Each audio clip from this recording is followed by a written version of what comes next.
Twilight, Chapter 5, Blood Type. I made my way to English in a daze. I didn't even realize when I first walked in that class had already started. "Thank you for joining us, Miss Swan," Mr. Mason said in a disparaging tone. I flushed and hurried to my seat. It wasn't till class ended that I realized Mike wasn't sitting in his usual seat next to me. I felt a twinge of guilt.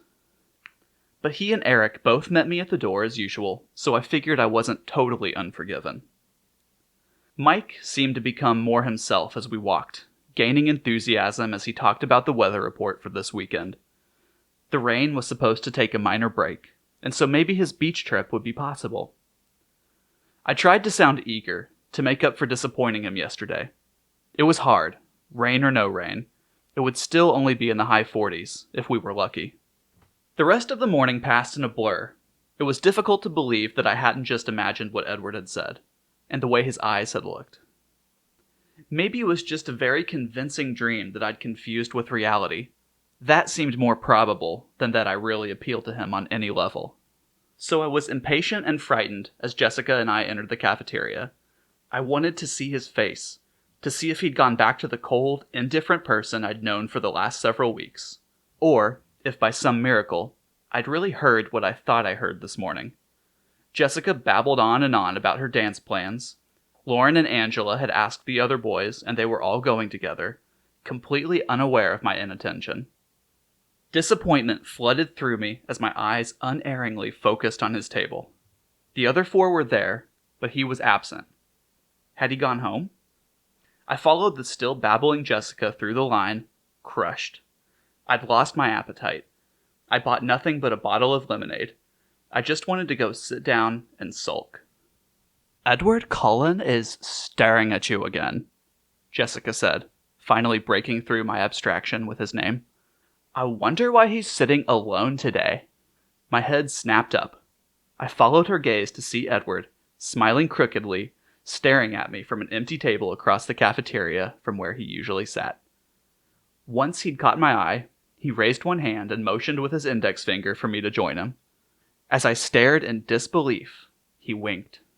"Does he mean you?" Jessica asked with insulting astonishment in her voice. "Maybe he needs help with his biology homework," I muttered for her benefit. I'd better go see what he wants." I could feel her staring after me as I walked away. When I reached his table, I stood behind the chair across from him, unsure. "Why don't you sit with me today?" he asked, smiling. I sat down automatically, watching him with caution. He was still smiling. It was hard to believe that someone so beautiful could be real. I was afraid that he might disappear in a sudden puff of smoke, and I would wake up. He seemed to be waiting for me to say something. "This is different," I finally managed. "Well," he paused, and then the rest of the words followed in a rush. "I decided as long as I was going to hell, I might as well do it thoroughly." I waited for him to say something that made sense. The seconds ticked by. "You know, I don't have any idea what you mean," I eventually pointed out. "I know." He smiled again, and then he changed the subject. "I think your friends are angry with me for stealing you." "They'll survive." I could feel their stares boring into my back. "I may not give you back, though," he said with a wicked glint in his eyes. I gulped. He laughed. "You look worried." "No," I said, but ridiculously. My voice broke. Surprised, actually. What brought all this on? "I told you. I got tired of trying to stay away from you, so I'm giving up." He was still smiling, but his ochre eyes were serious. "Giving up?" I repeated in confusion. "Yes, giving up trying to be good. I'm just going to do what I want now and let the chips fall where they may." His smile faded as he explained, and a hard edge crept into his voice. "You lost me again." The breathtaking crooked smile reappeared. "I always say too much when I'm talking to you. That's one of the problems." "Don't worry. I don't understand any of it, I said wryly. I'm counting on that. So, in plain English, are we friends now? Friends, he mused, dubious. Or not, I muttered. He grinned. Well, we can try, I suppose, but I'm warning you now that I'm not a good friend for you. Behind his smile, the warning was real. You say that a lot, I noted, trying to ignore the sudden trembling in my stomach and keep my voice even. Yes, because you're not listening to me. I'm still waiting for you to believe it. If you're smart, you'll avoid me. I think you've made your opinion on the subject of my intellect clear, too. My eyes narrowed. He smiled apologetically. So, as long as I'm being not smart, we'll try to be friends? I struggled to sum up the confusing exchange. That sounds about right. I looked down at my hands wrapped around the lemonade bottle, not sure what to do now. What are you thinking? He asked curiously. I looked up into his deep gold eyes, became befuddled, and as usual, blurted out the truth. I'm trying to figure out what you are. His jaw tightened, but he kept his smile in place with some effort. Are you having any luck with that? He asked in an offhand tone. Not too much, I admitted. He chuckled. What are your theories? I blushed. I had been vacillating during the past month between Bruce Wayne and Peter Parker. There was no way I was going to own up to that. Won't you tell me? He asked, tilting his head to one side with a shockingly tempting smile. I shook my head. Too embarrassing. That's really frustrating, you know, he complained. No, I disagreed quickly, my eyes narrowing. I can't imagine why that will be frustrating at all. Just because someone refuses to tell you what they're thinking, even if all the while they're making cryptic little remarks specifically designed to keep you up at night wondering what they could possibly mean. Now, why would that be frustrating? He grimaced. Or better, I continued, the pent-up annoyance flowing freely now.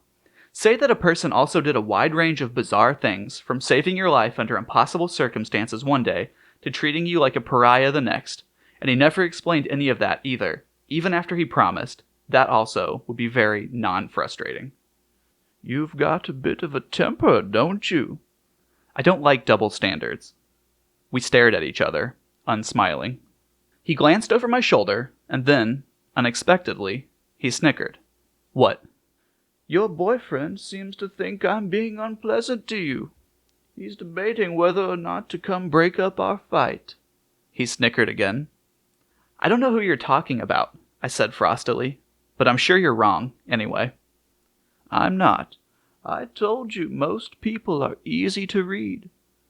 Except me, of course. Yes, except for you. His mood shifted suddenly. His eyes turned brooding. I wonder why that is. I had to look away from the intensity of his stare. I concentrated on unscrewing the lid of my lemonade. I took a swig, staring at the table without seeing it. Aren't you hungry? He asked, distracted. No. I didn't feel like mentioning that my stomach was already full. Of butterflies. You? I looked at the empty table in front of him. No, I'm not hungry. I didn't understand his expression. It looked like he was enjoying some private joke. Can you do me a favor? I asked after a second of hesitation. He was suddenly wary. That depends on what you want. It's not much, I assured him. He waited, guarded but curious. I just wondered if you could warn me beforehand the next time you decide to ignore me for my own good, just so I'm prepared. I looked at the lemonade bottle as I spoke, tracing the circle of the opening with my pinky finger. That sounds fair. He was pressing his lips together to keep from laughing when I looked up. Thanks. Then can I have one answer in return? He demanded. One. Tell me one theory. Whoops. Not that one. You didn't qualify, you just promised one answer, he reminded me. And you've broken promises yourself, I reminded him back. Just one theory. I won't laugh. Yes, you will. I was positive about that. He looked down and then glanced up at me through his long black lashes, his ochre eyes scorching. "Please?" he breathed, leaning toward me. I blinked, my mind going blank. Holy crow, how did he do that? What? I asked, dazed. "Please tell me just one little theory." His eyes still smoldered at me. Well, bitten by a radioactive spider? Was he a hypnotist too? Or was I just a hopeless pushover? "That's not very creative," he scoffed. "I'm sorry, that's all I've got," I said, miffed. "You're not even close," he teased. "No spiders?" "Nope." "And no radioactivity?" "None." "Dang," I sighed. "Kryptonite doesn't bother me either," he chuckled. "You're not supposed to laugh, remember?" He struggled to compose his face. "I'll figure it out eventually," I warned him. "I wish you wouldn't try." He was serious again. "Because?" "What if I'm not a superhero? What if I'm the bad guy?" He smiled playfully, but his eyes were impenetrable. "Oh," I said, as several things he'd hinted fell suddenly into place. "I see." "Do you?" His face was abruptly severe, as if he were afraid that he'd accidentally said too much. "You're dangerous?" I guessed, my pulse quickening as I intuitively realized the truth of my own words. He was dangerous. He'd been trying to tell me that all along. He just looked at me, eyes full of some emotion I couldn't comprehend. "But not bad," I whispered, shaking my head. "No, I don't believe that you're bad." "You're wrong." His voice was almost inaudible. He looked down, stealing my bottle lid and then spinning it on its side between his fingers. I stared at him, wondering why I didn't feel afraid. He meant what he was saying, that was obvious. But I just felt anxious, on edge, and, more than anything else, fascinated. The same way I always felt when I was near him. The silence lasted until I noticed that the cafeteria was almost empty. I jumped to my feet. "We're gonna be late." "I'm not going to class today," he said, twirling the lid so fast it was just a blur. "Why not?" "It's healthy to ditch class every now and then." He smiled up at me, but his eyes were still troubled. "Well, I'm going," I told him. I was far too big a coward to risk getting caught. He turned his attention back to his makeshift top. "I'll see you later, then." I hesitated, torn. But then the first bell sent me hurrying out the door, with the last glance confirming that he hadn't moved a centimeter. As I half ran to class, my head was spinning faster than the bottle cap. So few questions had been answered in comparison to how many new ones had been raised.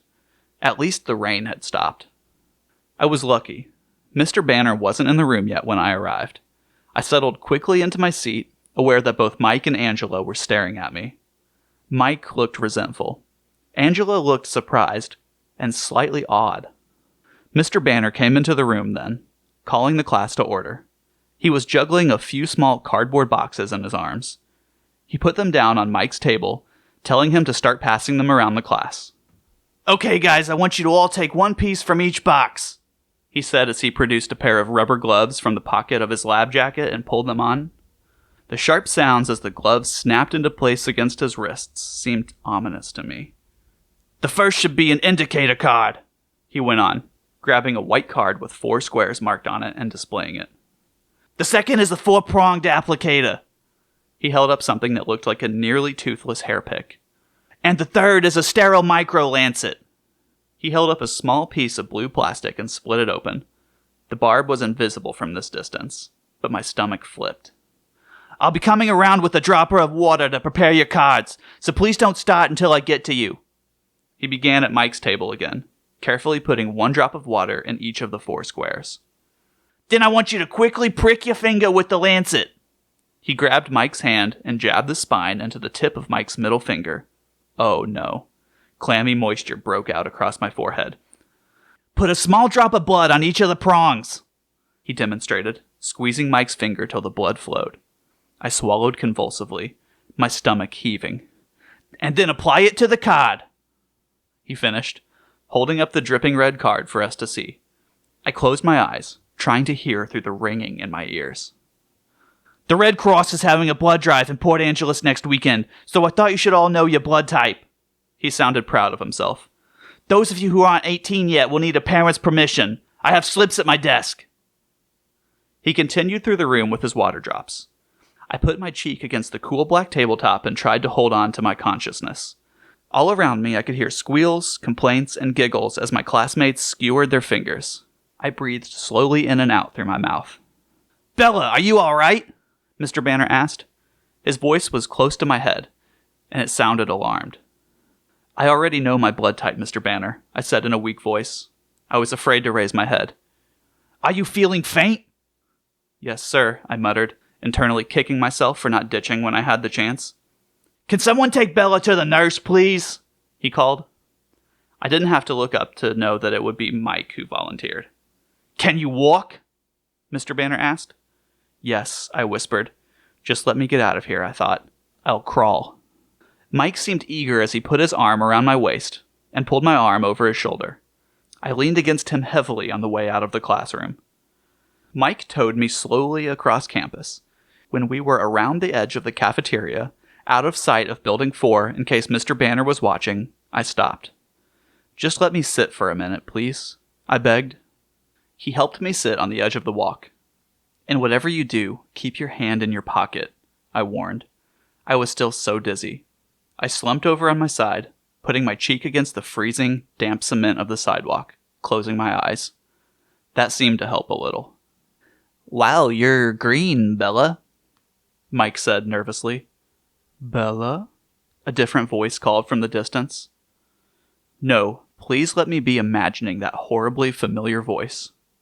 What's wrong? Is she hurt? His voice was closer now, and he sounded upset. I wasn't imagining it. I squeezed my eyes shut, hoping to die. Or, at the very least, not to throw up. Mike seemed stressed. I think she's fainted. I don't know what happened. She didn't even stick her finger. Bella. Edward's voice was right beside me, relieved now. Can you hear me? No, I groaned. Go away. He chuckled. I was taking her to the nurse, Mike explained in a defensive tone, but she wouldn't go any farther. I'll take her, Edward said. I could hear the smile still in his voice. You can go back to class. No, Mike protested. I am supposed to do it. Suddenly, the sidewalk disappeared from beneath me. My eyes flew open in shock. Edward had scooped me up in his arms as easily as if I weighed 10 pounds instead of 110. Put me down. Please, please let me not vomit on him. He was walking before I was finished talking. Hey, Mike called, already 10 paces behind us. Edward ignored him. You look awful, he told me, grinning. Put me back on the sidewalk, I moaned. The rocking movement of his walk was not helping. He held me away from his body, gingerly, supporting all my weight with just his arms. It didn't seem to bother him. So you faint at the sight of blood, he asked. This seemed to entertain him. I didn't answer. I closed my eyes again and fought the nausea with all my strength, clamping my lips together. And not even your own blood, he continued, enjoying himself. I don't know how he opened the door while carrying me, but it was suddenly warm, so I knew we were inside. Oh my! I heard a female voice gasp. She fainted in biology, Edward explained. I opened my eyes. I was in the office, and Edward was striding past the front counter toward the nurse's door. Miss Cope, the red-headed front office receptionist, ran ahead of him to hold it open. The grandmotherly nurse looked up from a novel, astonished, as Edward swung me into the room and placed me gently on the crackly paper that covered the brown vinyl mattress on the one cot. Then he moved to stand against the wall, as far across the narrow room as possible. His eyes were bright, excited. She's just a little faint, he assured the startled nurse. They're blood typing in biology. The nurse nodded sagely. There's always one. He muffled a snicker. Just lie down for a minute, honey. It'll pass. I know, I sighed. The nausea was already fading. Does this happen a lot? She asked. Sometimes, I admitted. Edward coughed to hide another laugh. You can go back to class now, she told him. I'm supposed to stay with her. He said this with such assured authority that, even though she pursed her lips, the nurse didn't argue it further. I'll go get you some ice for your forehead, dear, she said to me, and then bustled out of the room. You were right, I moaned, letting my eyes close. I usually am, but about what in particular this time? Ditching is healthy. I practiced breathing evenly. You scared me for a minute there, he admitted, after a pause. His tone made it sound like he was confessing a humiliating weakness. I thought Newton was dragging your dead body off to bury it in the woods. Ha ha. I still had my eyes closed, but I was feeling more normal every minute. Honestly, I've seen corpses with better color. I was concerned I might have to avenge your murder. Poor Mike. I bet he's mad. He absolutely loathes me, Edward said cheerfully. You can't know that, I argued, but then I wondered suddenly if he could. I saw his face. I could tell. How did you see me? I thought you were ditching. I was almost fine now, though the queasiness would probably pass faster if I'd eaten something for lunch. On the other hand, maybe it was lucky my stomach was empty. I was in my car, listening to a CD. Such a normal response. It surprised me. I heard the door and opened my eyes to see the nurse with a cold compress in her hand. Here you go, dear. She laid it across my forehead. You're looking better, she added. I think I'm fine, I said, sitting up. Just a little ringing in my ears, no spinning. The mint green walls stayed where they should. I could see she was about to make me lie back down, but the door opened just then, and Miss Cope stuck her head in. We've got another one, she warned. I hopped down to free up the cot for the next invalid. I handed the compress back to the nurse. Here, I don't need this. And then Mike staggered through the door, now supporting a sallow-looking Lee Stevens, another boy in our biology class. Edward and I drew back against the wall to give them room. Oh no, Edward muttered. Get out to the office, Bella. I looked up at him, bewildered. Trust me. Go. I spun and caught the door before it closed, darting out of the infirmary. I could feel Edward right behind me. You actually listened to me. He was stunned. I smelled the blood, I said, wrinkling my nose. Lee wasn't sick from watching other people, like me. People can't smell blood, he contradicted. Well, I can. That's what makes me sick. It smells like rust and salt. He was staring at me with an unfathomable expression. What? I asked. It's nothing. Mike came through the door then, glancing from me to Edward. The look he gave Edward confirmed what Edward had said about loathing. He looked back at me, his eyes glum. You look better, he accused. Just keep your hand in your pocket, I warned him again. It's not bleeding anymore, he muttered. Are you going back to class? Are you kidding? I just have to turn around and come back. Yeah, I guess. So are you going this weekend? To the beach? While he spoke, he flashed another glare toward Edward, who was standing against the cluttered counter, motionless as a sculpture, staring off into space. I tried to sound as friendly as possible.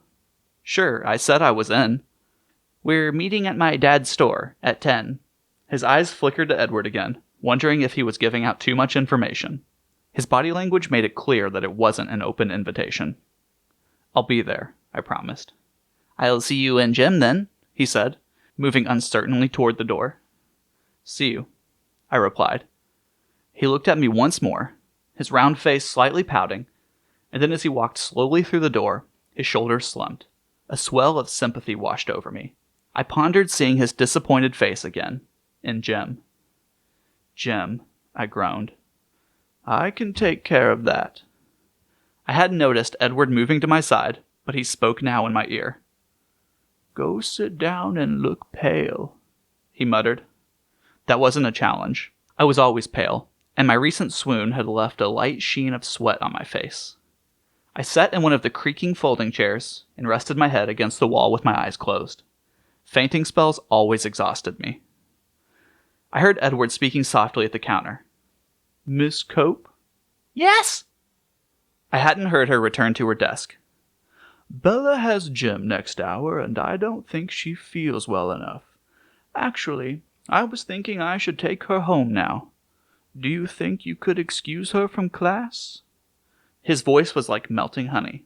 I could imagine how much more overwhelming his eyes would be. Do you need to be excused too, Edward? Miss Cope fluttered. Why couldn't I do that?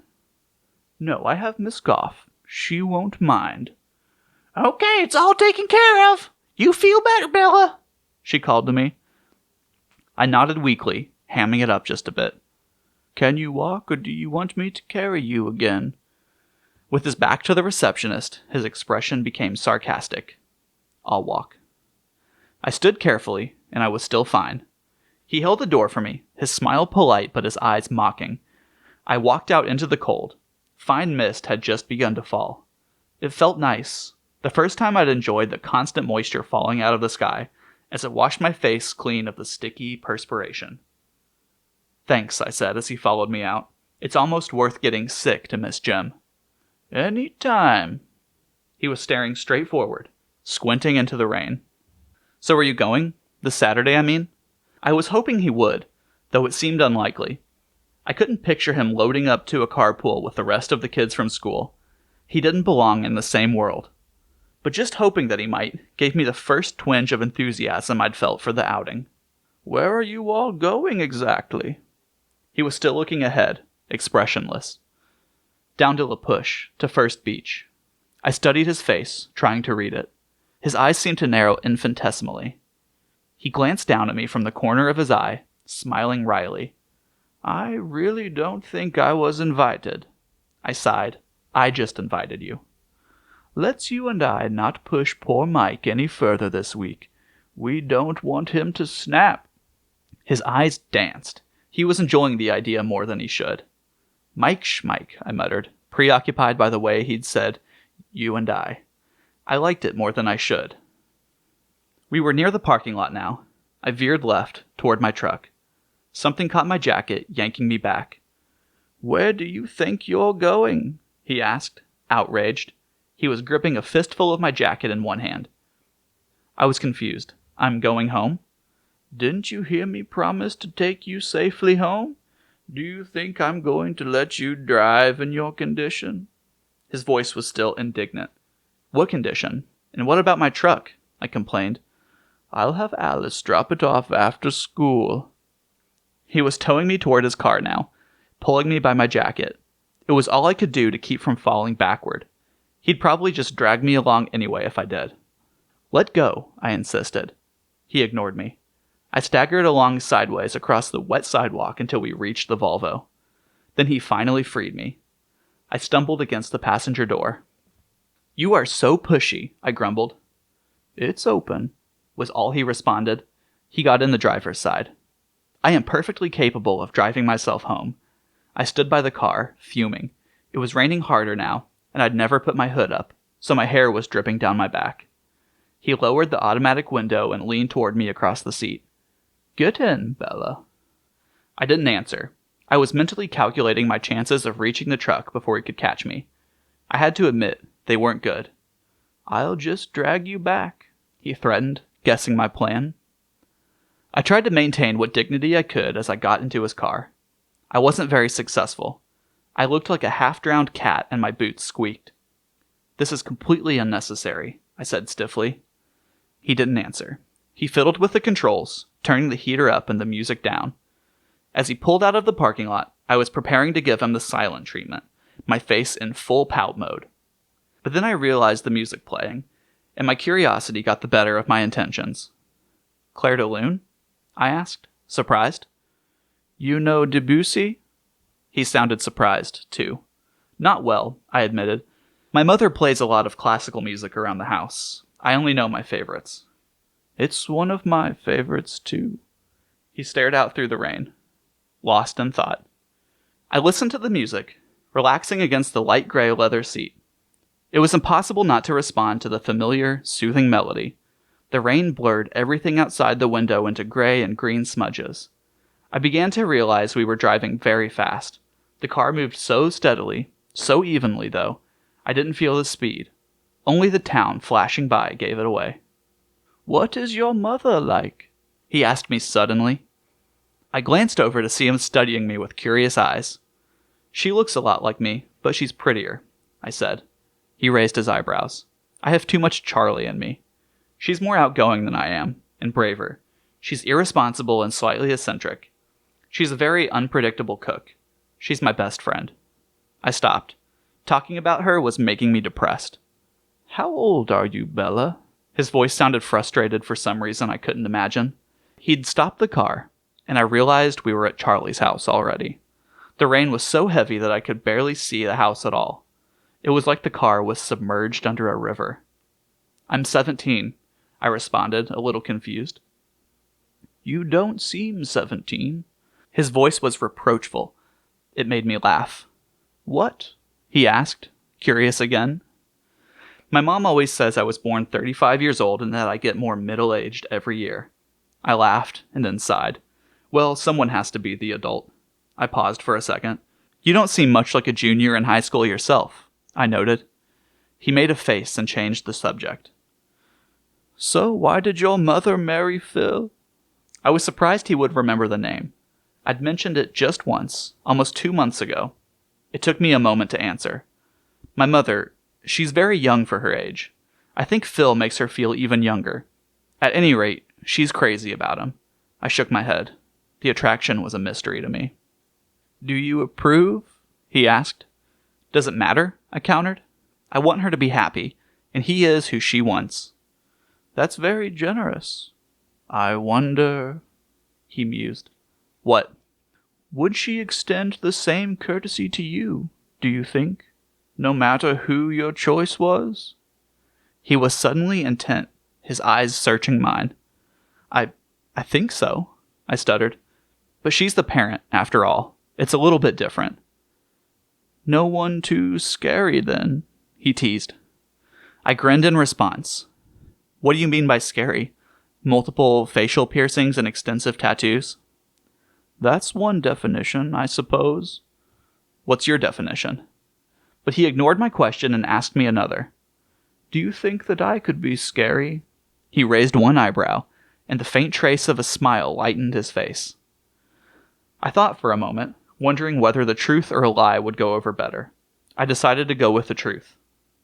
"I think you could be, if you wanted to." "Are you afraid of me now?" The smile vanished, and his heavenly face was suddenly serious.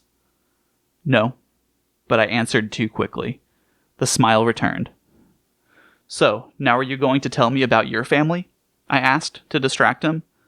"It's got to be a much more interesting story than mine." He was instantly cautious. "What do you want to know?" "The Cullens adopted you?" I verified. "Yes." I hesitated for a moment. "What happened to your parents?" "They died many years ago." His tone was matter-of-fact. "I'm sorry," I mumbled. "I don't really remember them that clearly. Carlisle and Esme have been my parents for a long time now." "And you love them?" It wasn't a question. It was obvious in the way he spoke of them. "Yes." He smiled. "I couldn't imagine two better people." "You're very lucky." "I know I am." "And your brother and sister?" He glanced at the clock on the dashboard. "My brother and sister, and Jasper and Rosalie for that matter, are going to be quite upset if they have to stand in the rain waiting for me." "Oh, sorry, I guess you have to go. I didn't want to get out of the car." "And you probably want your truck back before Chief Swan gets home, so you don't have to tell him about the biology incident." He grinned at me. "I'm sure he's already heard. There are no secrets in Forks." I sighed. He laughed, and there was an edge to his laughter. "Have fun at the beach. Good weather for sunbathing." He glanced out at the sheeting rain. "Won't I see you tomorrow?" "No, Emmett and I are starting the weekend early." "What are you going to do?" A friend could ask that, right? I hoped the disappointment wasn't too apparent in my voice. We're going to be hiking in the Goat Rocks Wilderness, just south of Rainier. I remembered Charlie said the Cullens went camping frequently. Oh, well, have fun. I tried to sound enthusiastic. I don't think I fooled him, though. A smile was playing around the edges of his lips. Will you do something for me this weekend? He turned to look at me straight in the face, utilizing the full power of his burning gold eyes. I nodded helplessly. Don't be offended, but you seem to be one of those people who just attract accidents like a magnet. So, try not to fall into the ocean or get run over or anything, all right? He smiled crookedly.